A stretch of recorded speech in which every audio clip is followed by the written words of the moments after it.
C'est une joie.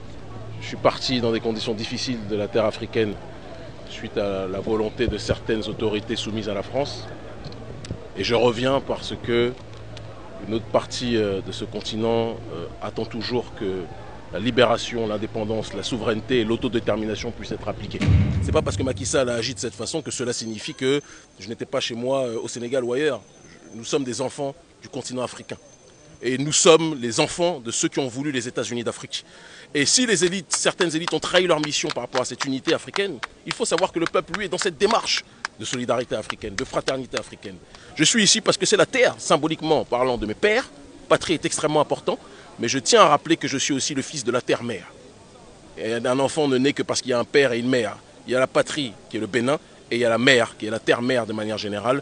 Et je vais aller visiter cette terre-mère partout dans les mois à venir pour installer les bases du front anti-CFA. La jeunesse ici est déterminée. La jeunesse ici n'a pas peur de perdre le peu d'avantages qu'elle a, parce qu'elle sait très bien que la véritable liberté doit passer par un certain nombre de sacrifices. C'est une fierté que je vois ces derniers ce soir, et je sens que le combat va prendre une autre dimension à partir de Cotonou pour refluer vers toute l'Afrique.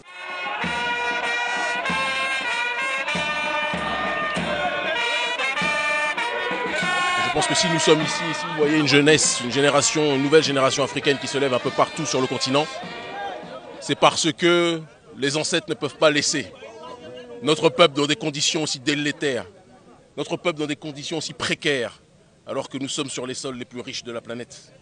Il arrive un moment où celui qui vit sur un sol riche doit être capable de profiter de cette richesse.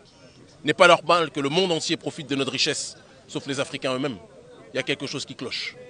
Quand les Sankara sont morts, ils ne pouvaient imaginer qu'en 2017, nous serions encore dans des conditions aussi dramatiques.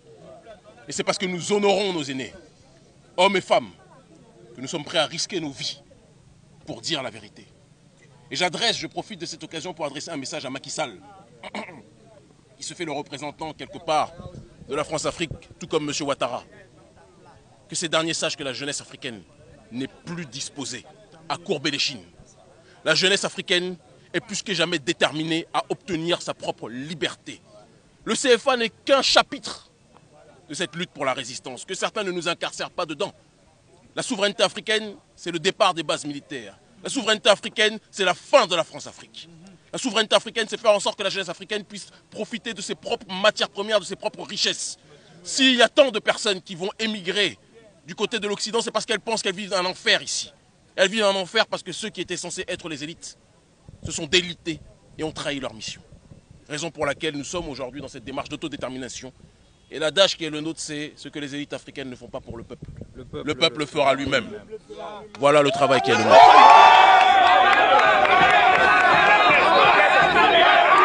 Dès samedi prochain, nous allons effectuer un certain nombre de petites opérations avec les militants de l'ONG Urgence panafricaniste et tous les sympathisants de notre cause, visant à sensibiliser nos populations sur la nécessité de consommer local, de valoriser nos propres produits, de valoriser des alternatives crédibles à la production française. Parce que la vérité est que le colon ne comprend qu'une seule chose, l'économie. Nous ne partons pas d'un principe illusoire qui serait que nous serions capables de tout boycotter ou de boycotter tout produit français dès le départ, ce n'est pas la démarche. Mais appeler les nôtres à consommer local, à consommer nos propres productions, à valoriser notre propre culture, à valoriser nos propres aliments et tout ce qui s'ensuit, avec notre frère Kamal Aradji, avec tous les membres de l'ONG Urgence panafricaniste et tous les frères ici qui sont présents, et les sœurs qui sont présentes aussi. Nous allons organiser justement des séances de sensibilisation de la population. C'est une première étape, ici, et on va monter crescendo au fur et à mesure. Cette génération africaine est en train de prendre ses responsabilités. Elle est non violente, elle est dans une démarche d'intelligence.